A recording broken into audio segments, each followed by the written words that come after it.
it's cold out in the field. I wanted to try and get a seat on the anchor desk. So I asked my news director, I said, if holidays, anchors want to take vacations, could I fill in? Like, I don't care, I'll work Christmas. And he said, you will never be on this anchor desk because you're Chinese. And I was like, and he said, let's face it, Julie, how relatable are you to our community? How big of an Asian community do we really have in Dayton? The audience can't relate to you because you're not like them. Wow. And he said, on top of that, because of your heritage, because of your Asian eyes, sometimes I've noticed when you're on camera and you're interviewing someone, you look disinterested, you look bored, because your eyes are so heavy, they're so small. Oh my God. So what am I supposed to say to my boss, right? I wanted to like cry right then and there, like, it felt like a dagger in my heart because all my life, my lifelong dream was to one day be a network news anchor. And if I can't even anchor in Dayton, Ohio, how am I ever going to get to New York City, right? And it took me back to, in an odd way, it took me back to, when I was growing up in Queens and would get on the school bus and, you would hear people say like ching chong and like pull their eyes to like, and it was racism. And it felt like a weird, like grown-up version of racism in the workplace, but I couldn't challenge him. He was my boss.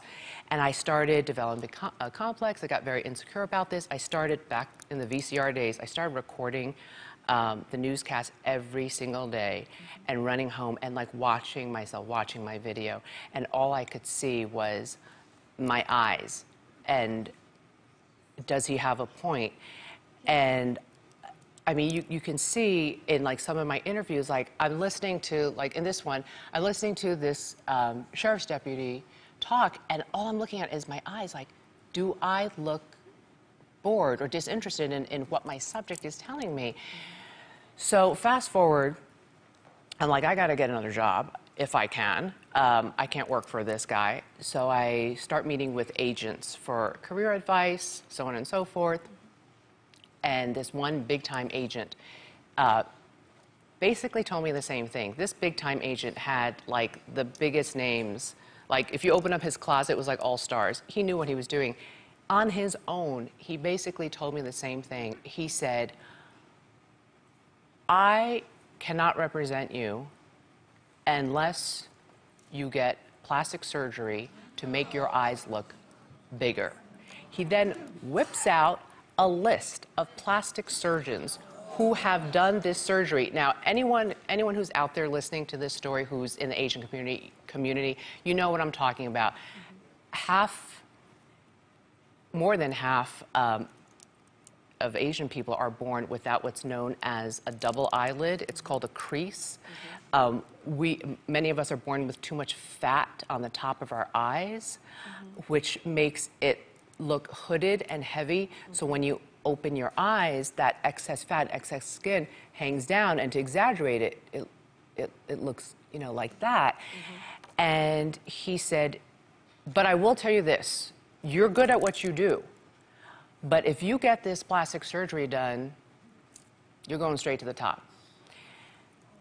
So took my paper, I was like, thank you. I left, very confused. I went home, I called my mother, because I was entertaining the thought of getting this done. Because I thought, get it done, my dream comes true for my career. Don't get it done, who knows what becomes of me. I call up my mother, silence. And I thought, oh my God, I've just totally destroyed my mother. And she said, this is a deeper conversation that we have to extend to your father. We have to, she didn't want to judge me, she didn't want to say anything. We had a long conversation about if it would be denying my heritage, if I should get it done, if I should say that's bull crap and just go on. On the other hand, this guy at that time represented the most famous Asian broadcaster, probably in the history of broadcasting. You know who I'm talking about. I'm not going to say the names, and others. So he wasn't. He knew. You know, we were like, well, what if he has a point? You know, my mom calls one auntie, my father calls an uncle. It spread to my entire family. It divided the family. It was like members of my family wanted to disown me if I got it done. They let it be known, you do this, and Oh my God. and it was so hard. And then my mother, she called me after it all kind of died down. She was like, you know what, Juju? She was like, you wouldn't have brought this up to me if you didn't feel in your heart that this is something you have to do. If you want to do it, your father and I support you. We will fly to Los Angeles, where like there was this one surgeon who was known for doing them very well. She goes, we will fly to Los Angeles, we will pay for your surgery, and we will hold your hand through it. And while you heal, you get the time off from work. We are there for you. And I did it. And oddly enough, now I want to show you, I want to really demonstrate like what my news headshot looked like before I had this plastic surgery done. This is in 1996. That's what I looked like with my old eyes. And I had the surgery done. Many years later, you know, not many years later, but it takes about a year to heal before it really just sets in. I mean, afterwards, they were like swollen. I thought, oh my God, I've really messed up now. Now I'm getting fired in Dayton. Right. You know, the one job that would hire me, now I'm losing. And I want to show you a side-by-side of how dramatic this surgery really was. I mean, if you look at the after, the eyes are bigger. I look more alert. Fabulous. More expressive. More expressive. Right. And But how do you feel Well, about yourself right now? Now it's like I sometimes wonder. But I will say, after I had that done, everything kind of, the ball did roll for me. Which, you know, I struggle with, wow. You know, did I give in to the man and do this? You know? And it was... Sorry, you didn't give it in to the man, Julie. You know, because you don't know about giving it to the man. You know? Fair enough. Right. I will say this. Right, you didn't do that. You didn't do that. You didn't do that. You made a choice that was good for you, and you have represented, I'm going to say it, your people. You represented your race. You represented women and your colleagues. Don't look back. Thank you. Don't look back. I think it was the right thing That's to right. do. Don't look Well, back. I think you were beautiful before, you're beautiful now, and it's really whatever makes you happy.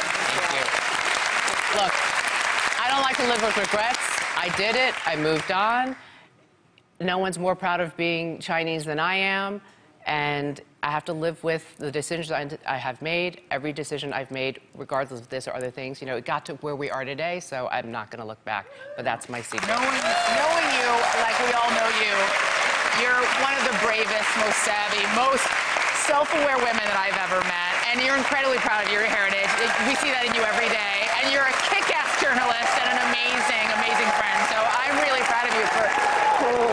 Thank you for sharing